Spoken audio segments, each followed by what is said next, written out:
तो आज आप हम सभी बाबा की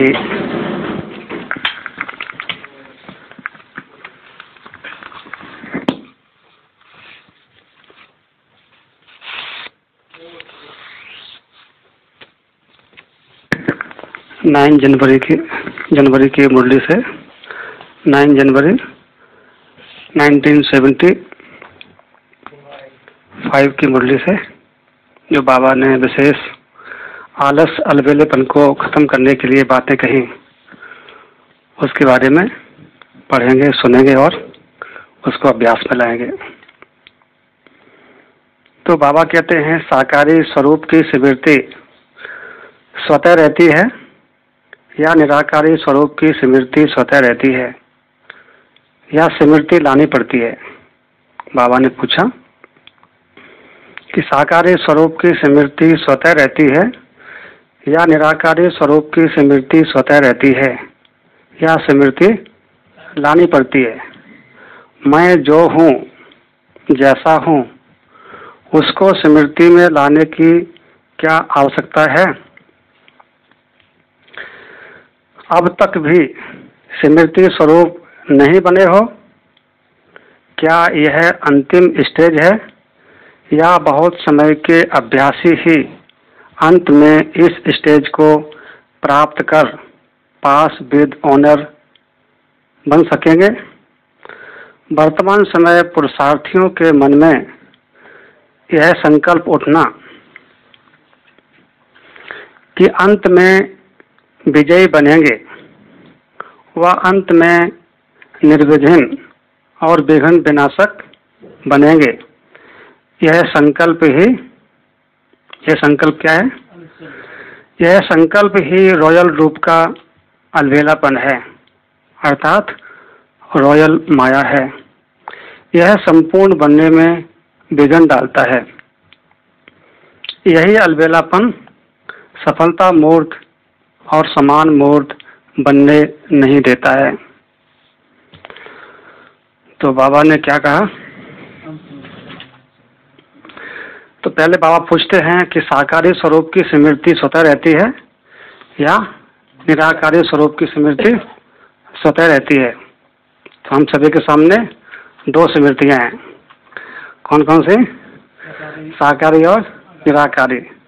जैसे कि ये दो संसार हैं, एक साकारी संसार, दूसरा निराकारी संसार।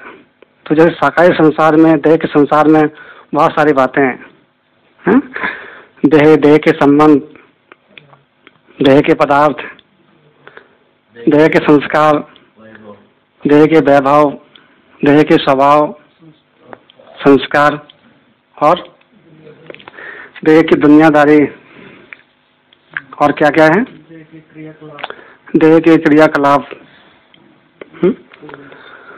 तो ऐसे ही जो निराकारी स्वरूप है उसका संसार भी बहुत बड़ा है। और संसार में कौन कौन सी बातें हैं? सब रूहानी है। उस रूहानी में क्या क्या है? रूहानी गुण है, रूहानी शक्तियां हैं, रूहानी कर्तव्य हैं, रूहानी यात्रा है, आत्मा के ओरिजिनल स्वरूप है। आत्मा का ओरिजिनल स्वरूप है, स्वस्वरूप, स्वलक्षण, स्वदेश, स्वधर्म, स्वकर्म, स्वमान, स्वभाव, स्वयं के संस्कार, स्वसेवा, स्वस्थिति। तो बाबा कहते हैं कि आप किस स्वरूप में रहते हो, साकारी या निराकारी स्वरूप में? यह स्मृति लानी पड़ती है। मैं जो हूँ, जैसा हूँ, उसको स्मृति में लाने की क्या आवश्यकता है? बाबा पूछते हैं। तो क्या जवाब देंगे? क्या आवश्यकता है? अभी इतना अभ्यास नहीं है। अब तक भी स्मृति स्वरूप नहीं बने हो? क्या यह अंतिम स्टेज है या बहुत समय के अभ्यासी ही अंत में इस स्टेज को प्राप्त कर पास विद ऑनर बन सकेंगे। वर्तमान समय पुरुषार्थियों के मन में यह संकल्प उठना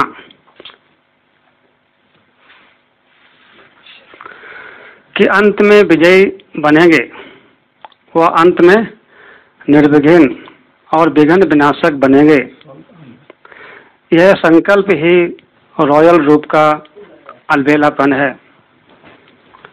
तो पुरुषार्थियों के मन में अंत समय के लिए क्या संकल्प उठते हैं?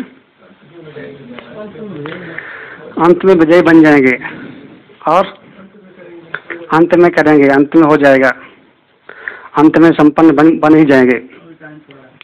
अभी टाइम पड़ा है, अभी तो हाँ बाद में कर लेंगे। जो भी कमी कमजोरी है उसको अंत आने तक खत्म कर देंगे, अलबेलापन भी मिट जाएगा, आलस भी खत्म हो जाएगा। और अंत समय के लिए क्या क्या सोचते सभी कि अंत समय आने तक हम ये सब कर लेंगे? हाँ जी, अंत भला जब सबका भला। हाँ, अंत भला तो सब भला, लेकिन उस समय के लिए अभी क्या क्या सोचते हैं कि उस समय तक कर लेंगे हम? अभी तो बहुत टाइम पड़ा है, बाद में कर लेंगे। कौन संपूर्ण बन गया? करना चाहिए लेकिन होता नहीं है। हाँ, करना चाहिए लेकिन होता नहीं है। हाँ, कई सोचते हैं जो होगा वो देख लेंगे। अभी संपूर्ण बन जाएंगे तो शरीर छोड़ना पड़ेगा। हाँ, कई सोचते हैं कि अभी संपूर्ण बन जाएंगे तो शरीर छोड़ना पड़ेगा, तो अंत समय के जो नज़ारे हैं वो देखने को नहीं मिलेंगे। तो बाबा कहते हैं अंत में विजयी बनेंगे, वो अंत में निर्विघ्न और विघ्न विनाशक बनेंगे, यह संकल्प ही रॉयल रूप का अलबेलापन है, अर्थात रॉयल माया है। ये भी एक माया है। यह संपूर्ण बनने में विघ्न डालता है। यही अलबेलापन सफलता मूर्त और समान मूर्त बनने नहीं देता है।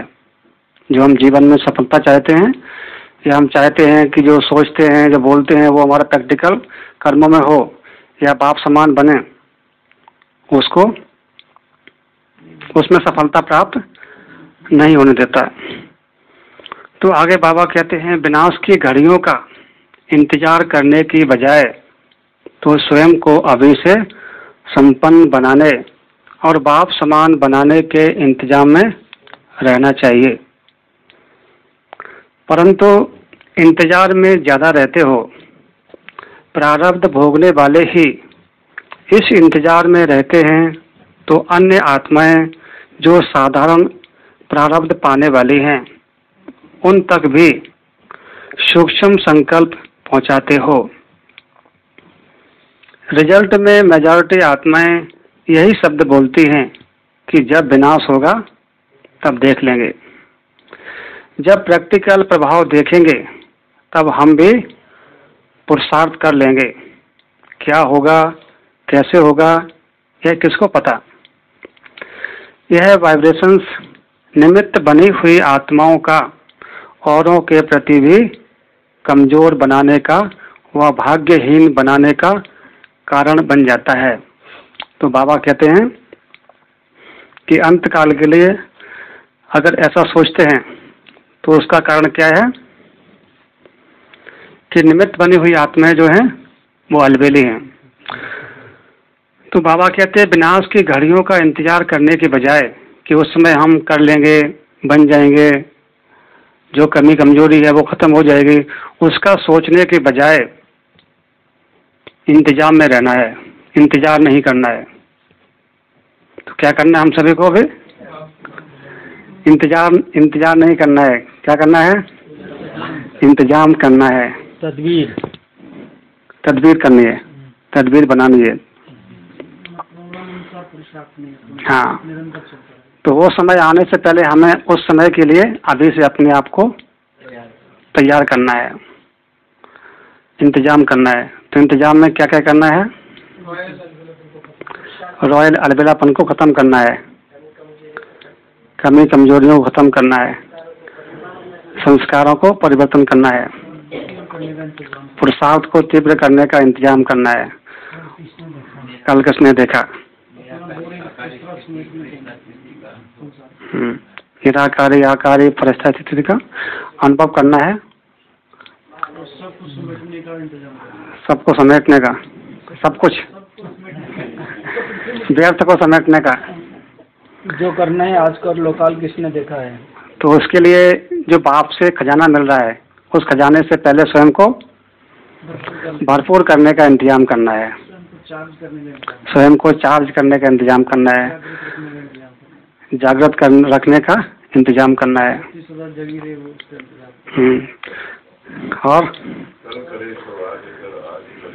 हाँ, दुनिया में कहते हैं काल करे सो आज कर, आज करे सो अब नहीं तो कब नहीं। सकाश देने का इंतजाम अभी से करना है, क्योंकि दुनिया की आत्माएं उस समय बहुत ही परेशान होंगी, दुखी होंगी, भयभीत होंगी, चिंतित होंगी। हाँ, क्योंकि उनको मालूम है कि आप भगवान से प्राप्ति कर रहे हो। अभी यदि आप अभी संपन्न नहीं बनेंगे तो उसमें वो आत्माएं आपको आपसे हिसाब लेंगी। उस समय कुछ नहीं कर सकेंगे। हाँ, उस समय कुछ नहीं कर सकेंगे। जो करना है वो अभी करना है। जो हमें मिला अपने अनुभव द्वारा दूसरों को भी अनुभवी बनाना है। हाँ, जो हमें अभी भगवान से प्राप्ति हुई है उस प्राप्ति से दूसरों को भी अनुभवी बनाना है। पॉलिश करने का भी टाइम नहीं। हाँ, उस समय कुछ भी करने का समय नहीं मिलेगा। जो मिला हुआ है वही या अपने प्रति यूज करना होगा या फिर संसार की अन्य आत्माओं को देने में सफल करना होगा। तो बाबा कहते हैं इंतजाम करो, इंतजार नहीं। विनाश की घड़ियों का इंतजार करने की बजाय तो स्वयं को अभी से संपन्न बनाने और बाप समान बनाने के इंतजाम में रहना है। परंतु इंतजार में ज्यादा रहते हो। प्रारब्ध भोगने वाले ही इस इंतजार में रहते हैं, तो अन्य आत्माएं जो साधारण प्रारब्ध पाने वाले हैं उन तक भी सूक्ष्म संकल्प पहुंचाते हो।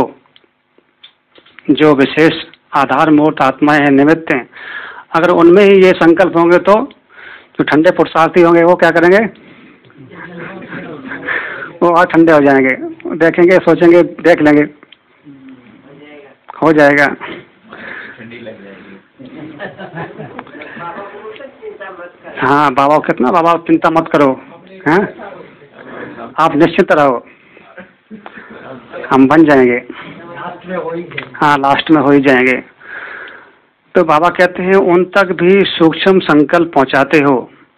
रिजल्ट में मेजॉरिटी आत्माएं यही शब्द बोलती हैं कि जब विनाश होगा तब देख लेंगे, जब प्रैक्टिकल प्रभाव देखेंगे तब हम भी पुरुषार्थ कर लेंगे। लेकिन जब वो समय आता है उस समय सबकी बुद्धि ब्लॉक हो जाती है, कुछ भी बुद्धि काम नहीं करती है। परिस्थितियाँ ऐसी आती हैं जो उसमें समझ में नहीं आता कि उसमें क्या करें। इसलिए बड़ी दादी जी हमेशा कहती थी कि 6 मास पहले से आपके पास स्टॉक होना चाहिए। 6 मास का स्टॉक पहले से ही, हर चीज का, चाहे कोई बड़ी वस्तु है या फिर छोटी वस्तु है।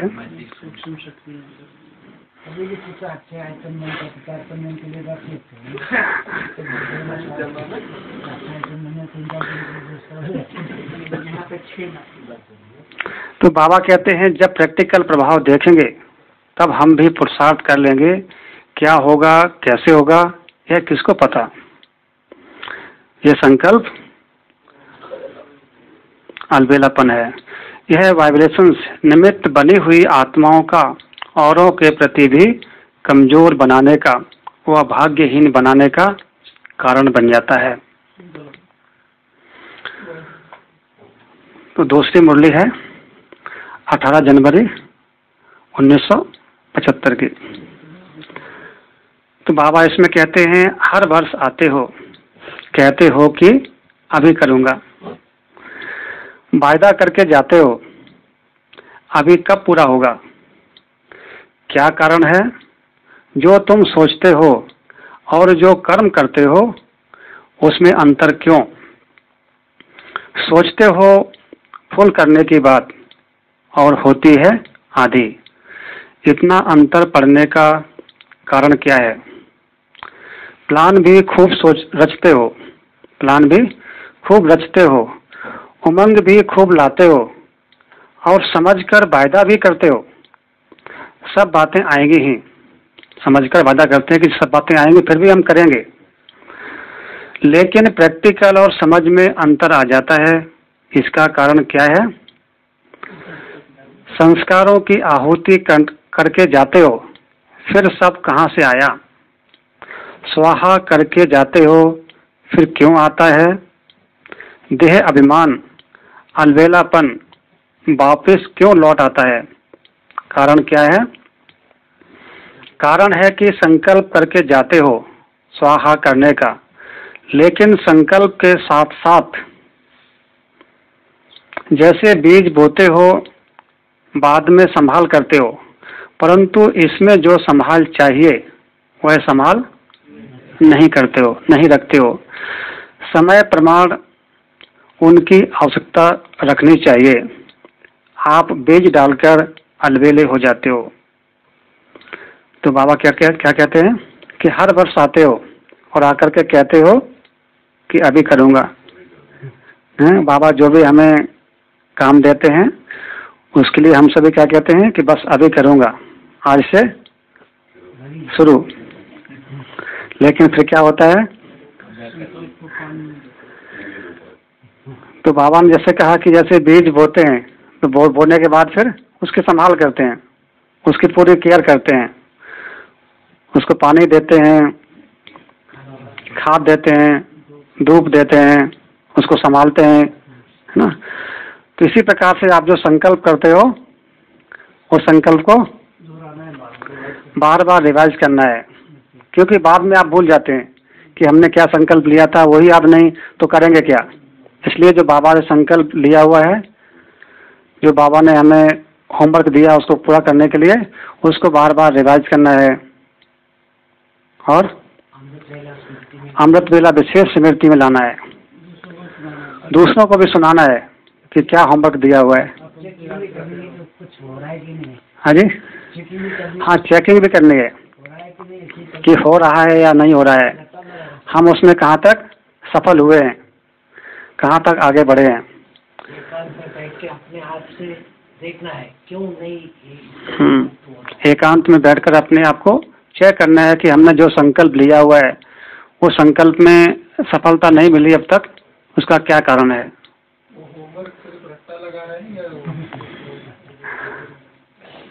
सबसे ज्यादा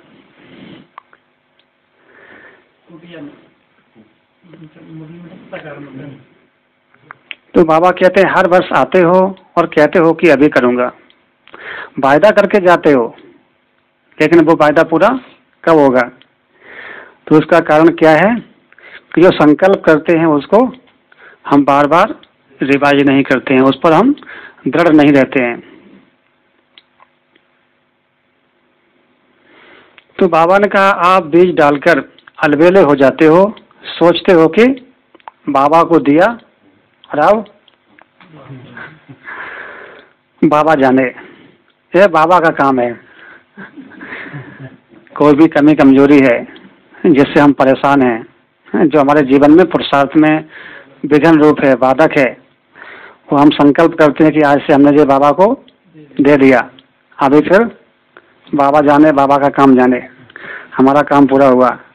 लेकिन बाबा ने कहा नहीं, उसको बार बार रिवाइज करना है कि हमने किसको दिया और क्या दिया। हाँ जी, हाँ, उसको भूलना नहीं है।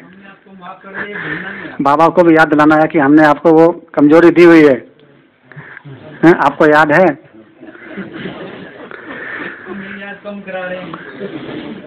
तो बार बार उसको याद करना है। ऐसा नहीं कि आप बाबा को दिया तो बाबा जाने, ये बाबा का काम है, आप उसकी पालना नहीं करते हो। तो वाचा और मनसा पर अटेंशन चाहिए। कोई भी कमी कमजोरी को खत्म करने के लिए मनसा और वाचा पर अटेंशन चाहिए। जैसे बीज बोकर पानी डालते हो, कि बीज पक्का हो जाए। बीज को रोज रोज पानी देना होता है, एक दिन नहीं, डेली। तो हमें भी जो हमने संकल्प लिया है वो संकल्प जो बीज रूप है, बीज के समान है, उसको भी रोज रोज पानी देना है। वैसे ही संकल्प रूपी बीज को रिवाइज करना है। यहाँ पानी देने का मतलब है रिवाइज करना।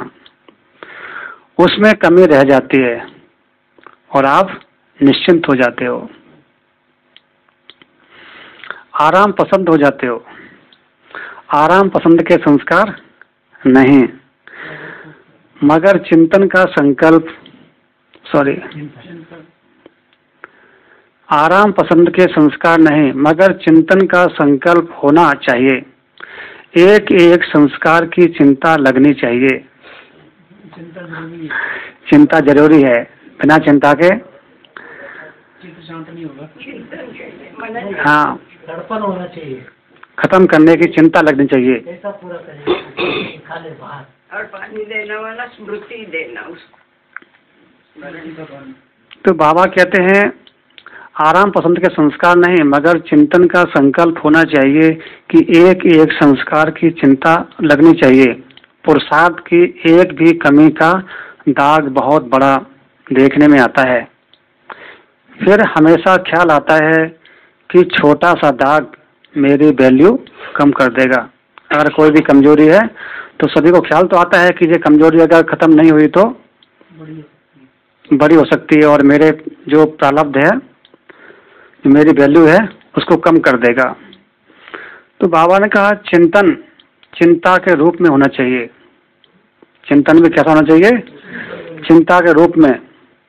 सोते जागते उठते बैठते चलते फिरते हमेशा वो लगन लगी रहे कि इसे खत्म करना है, मिटाना ही है, तभी मिटेगी, नहीं तो नहीं मिटेगी। जैसा लौकिक में होता है ना, किसी को भाई ये ड्यूटी दे दिया, आपको ये काम करना है, तो चिंता लगी रहती है।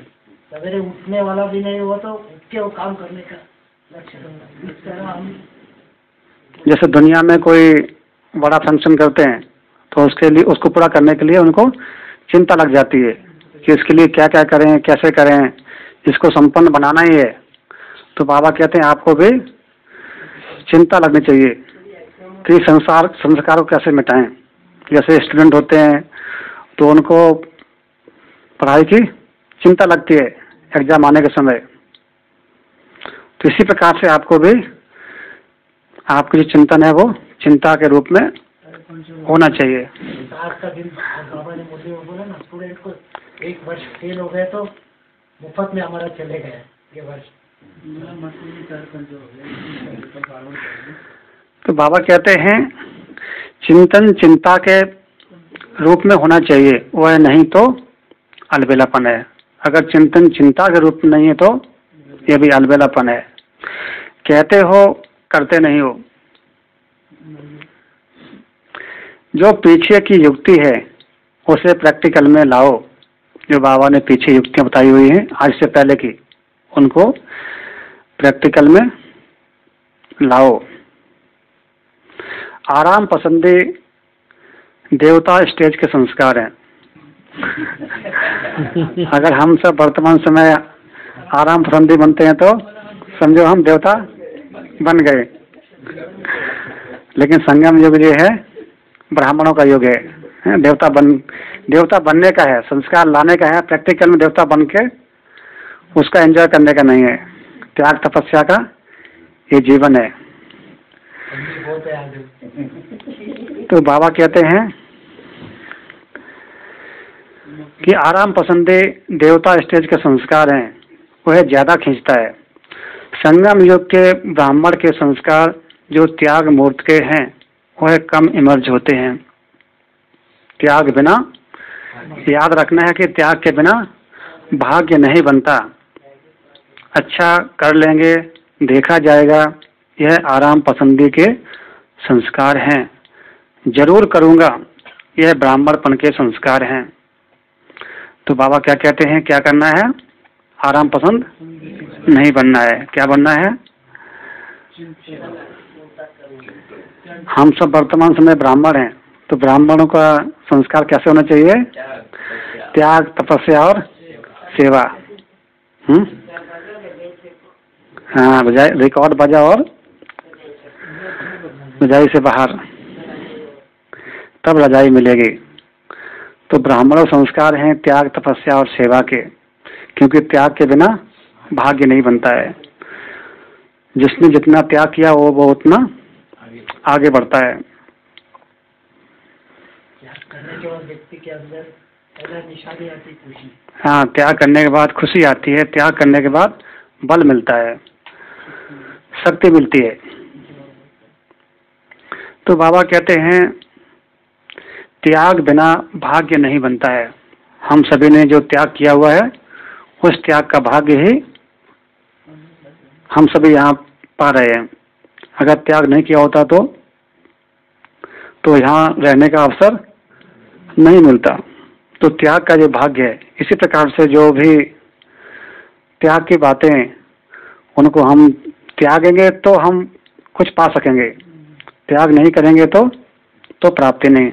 यज्ञ का शुरुआत फाउंडेशन में त्याग से ही शुरू हुआ है। हाँ, यज्ञ का शुरुआत भी त्याग से शुरू हुआ है।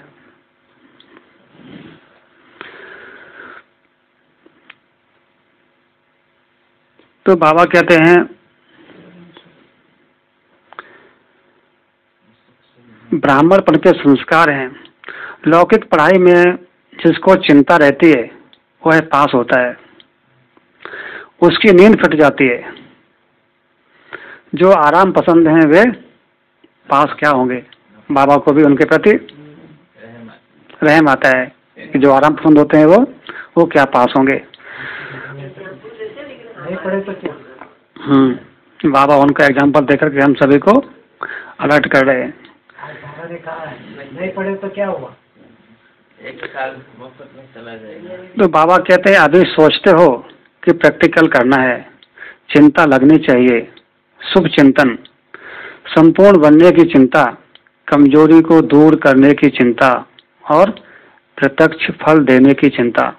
तो बाबा क्या कहते हैं कि आपके अंदर चिंता लगनी चाहिए। किस बात की? शुभ चिंतन करने की।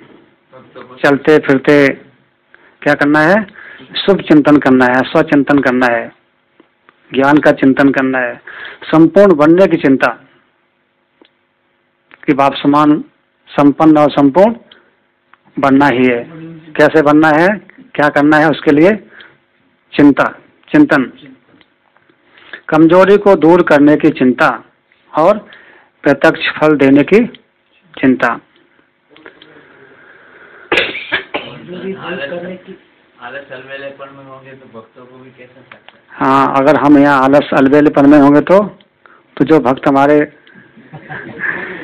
हमारे इंतजार में होंगे, वो हमको याद कर रहे होंगे, तो उनको भी क्या अनुभव होगा? वो भी तो वही करेंगे, वही पाएंगे ना, उनको भी वही अनुभव होगा। तो जैसा हम करेंगे वैसा ही हमारे भक्तों को भी वही अनुभव होगा। इसलिए हमें स्वयं को अलर्ट बनाना है, स्ट्रिक्ट बनाना है।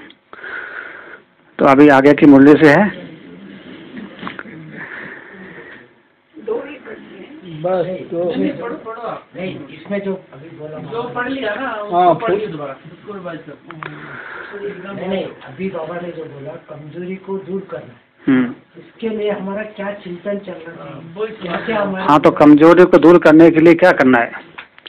बाबा ने हम सभी को कमजोरी को मिटाने के लिए क्या क्या युक्ति बताई हुई है? तो उनको जो प्राप्तियां होती हैं वो सामने रखनी पड़ेंगी। जो प्राप्तियां हुई हैं उनको सामने रखेंगे तो कमजोरियों को छोड़ने के लिए हमारे अटेंशन रहेगा, ध्यान रहेगा कि प्राप्ति कितनी बड़ी है। उस प्राप्ति को हम ध्यान रखेंगे तो कमजोरी को हम छोड़ने के लिए अलर्ट रहेंगे। हाँ, तो कमजोरी है, उसका दूसरा कारण ये है कि हमारे पास ज्ञान का अभाव है, अभी पर्याप्त ज्ञान नहीं है। तो हमें उसके लिए अपने अंदर ज्ञान की पराकाष्ठा को बढ़ाना है। और बहुत है लेकिन उसको अप्लाई करना, यूज करना। हाँ, ज्ञान है लेकिन हम उसको यूज नहीं करते हैं, अलबेले रहते हैं, मालूम होते हुए भी हम उसको यूज नहीं करते हैं। और तीसरी बात है, समय की जो पहचान है उसको हम भूल जाते हैं कि वर्तमान समय क्या चल रहा है। अगर कमजोरियों को नहीं मिटाया तो पछताना पड़ेगा। तो जो वर्तमान समय हम भगवान से प्राप्ति कर सकते हैं वो उससे वंचित हो जाएंगे। हाँ जी, सबसे पहले तो हमारे में ये कमजोरी वो समझना पड़ेगा। हाँ, पहली बात है कि हमारे में कमजोरी क्या है उसको समझना पड़ेगा, स्वीकार करना पड़ेगा कि हमारे में कमजोरी ये है। अगर स्वीकार नहीं करेंगे तो उसको नहीं मिटा सकेंगे। पहले समझेंगे तब उसको मिटाने के लिए हम कुछ कर सकेंगे। जैसा शुरू में साकार बाबा ने शुरू में यशोदा आत्मा, ब्रजेंद्र आत्मा एक प्रैक्टिस किया बाबा ने। हाँ, ऐसा हम प्रैक्टिस करके हमारे अंदर वो कमजोरियों को दूर कर सकते हैं। हाँ, तो हमें प्रैक्टिस करनी है स्वयं के जो गुण हैं, शक्तियाँ हैं, उनको बार बार अभ्यास में लाने की। जितना हम उनको अभ्यास में लाएंगे, उनके धारणा स्वरूप बनेंगे तो कमजोरियाँ स्वतः ही मिटती जाएंगी। जो श्रेष्ठ आत्मा है, हाँ, जो विशेष आत्माएं हैं, शक्तिशाली आत्माएं हैं, हाँ, उनका संग करेंगे तो उनका संग के रंग से हमारी कमजोरियाँ मिटेंगी। जो कमजोरी है उसका समझो गुस्सा करने की कमजोरी है, तो आप शांति का दान देते हैं। हाँ, एक विशेष युक्ति ये है कि हमारे में जो कमजोरी है, बाबा कहते हैं जो आप में कमी है उसका दान दो। तो जो कमजोरी हमारे में है, हम उसी कमजोरी के जो अगेंस्ट है, ये विशेष खजाना है, उसको जितना दान देंगे तो वो कमजोरी आहिस्ते आहिस्ते अपने आप खत्म हो जाएगी। किसी में क्रोध का संस्कार है, क्रोध की कमजोरी है, तो शांति का दान देंगे तो क्रोध आपका आहिस्ते आहिस्ते वो खत्म हो जाएगा। क्योंकि दूसरी आत्माओं से भी आपको दुआएं मिलेंगी ना, तो वो दुआएं भी आपको बल देंगे और उससे वो कमजोरी खत्म हो जाएगी। ये याद रहे कि समय बहुत कम है। हाँ, समय बहुत कम है। अगर अभी कमजोरी नहीं मिटाई तो कल्प के लिए वो दाग पड़ जाएगा। समय के हिसाब से जो अभी प्राप्ति करनी है वो अभी तक की नहीं है। हाँ, अभी तक समय के हिसाब से जो प्राप्ति करनी चाहिए थे, अभी तक प्राप्ति वो पूरी की नहीं, इसलिए उस पर ध्यान देना है, वो जरूरी है। क्योंकि कल्प का ये भाग्य है, ये सारे कल्प में एक ही बार अवसर मिलता है। अगर ये अवसर हाथ से गया तो गया। कर्तव्य क्या है वो भी हमें याद रहे कि हम विश्व कल्याणकारी। हाँ, हमें अपने कर्तव्य को याद रखेंगे, कर्तव्य याद रहेगा तो भी कमजोरी को मिटाना सहज हो जाएगा। और जो भी कार्य करें वो दृढ़ता पूर्वक करें। हाँ, याद रखें कि हर घड़ी अंतिम घड़ी है। अगर ये याद रखेंगे तो भी कमजोरी को मिटा सकेंगे। हाँ जी, हाँ, दृढ़ता की शक्ति साथ हो तो सफलता गले का हार बन जाएगी। जन्म के जमा भी करना है और हाँ, जन्म का भी करना है। हाँ, तो हमें वर्तमान समय याद रखना है कि हमारे वर्तमान समय हमें बहुत बड़ा कार्य करना है। 21 जन्मों के लिए कमाई भी करनी है और जो पिछला हिसाब किताब है आधे कल्प का, उसको चुकता भी करना है। तो जिसके पास इतना बड़ा काम है, उसको कमजोरियों में समय देने का कहाँ फुर्सत नहीं है उसको। जो पास्ट की कमजोरियां है उसको पास करना है और बाबा के पास। हाँ, बाबा कहते हैं जो पास्ट की जो बीता हुआ कमजोरियां, जो बीती हुई कमजोरियां हैं उनको पास्ट इज पास्ट, उनको पास्ट करो और बाबा के पास रहो। हाँ, याद रखना है कि जो कमजोर हैं उनकी अभी भी वैल्यू नहीं है और भविष्य में भी उनकी कोई वैल्यू नहीं रहेगी, इसलिए कमजोरियों को मिटाना ही है। और जो कमजोर है उन आत्माओं को संग में नहीं रहना है, क्योंकि संग का रंग लगता है। नंबर 1 के संग में रहेंगे। हाँ, नंबर 1 के संग में रहेंगे तो हम भी नंबर 1 बन जाएंगे। स्टूडेंट के साथ, हाँ, जो स्टूडेंट फेल होता है उसके साथ में नहीं रहना है। अगर वो उसके साथ रहेंगे तो हम भी वैसे ही बन जाएंगे। अच्छा, ओम शांति।